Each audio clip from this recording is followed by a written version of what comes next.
Text 27. When the sons of Kunti, Arjun, saw all these different grades of friends and relatives, he became overwhelmed with compassion and spoke thus. Text 28.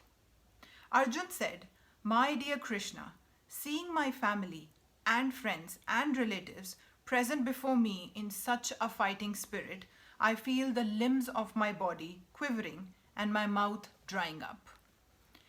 Any man who has genuine devotion to the Lord has all the good qualities which are found in godly persons or in the demigods.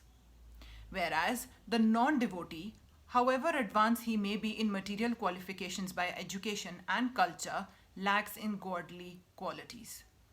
As such, Arjun, just after seeing his kinsmen, friends, and relatives on the battlefield, was at once overwhelmed by compassion for them who had so decided to fight amongst themselves.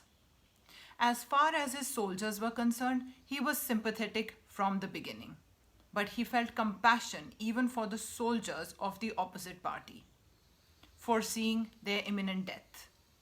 And while he was so thinking, the limbs of his body began to quiver and his mouth became dry. He was more or less astonished to see their fighting spirit. Practically the whole community, all blood relatives of Arjun, had come to fight with him. This overwhelmed a kind devotee like Arjun. Although it is not mentioned here, still one can easily imagine that not only were Arjun's bodily limbs quivering and his mouth drying up, but he was also crying out of compassion. Such symptoms in Arjuna were not due to weakness, but to his soft-heartedness, a characteristic of a pure devotee of the Lord.